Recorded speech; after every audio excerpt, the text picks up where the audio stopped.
Share ko lang sa inyo guys kung paano ako mag POV. So ang gamit natin is GoPro Hero 9, and itong mga latest GoPro, I think from Hero 9 meron na siyang ganito, no, na pwede mong i-mount sa kahit ano.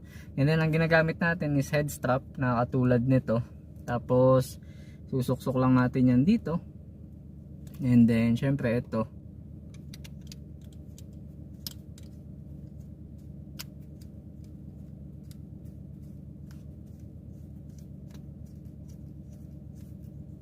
and after makabit yan, eto, kakabit na natin sa ulo natin. Pero I highly recommend na mag-practice muna kayo bago nyo i-drive to sa kalsada, kasi hindi siya minsan, sa umpisa hindi siya komportable. So ganyan po tayo mag-POV. And yan. And usually gumagamit ako ng GoPro app para makita ko dun sa cellphone ko kung ano yung itsura or yung vision ng aking GoPro. Yun lang po. I hope you like it. Kung gusto mo na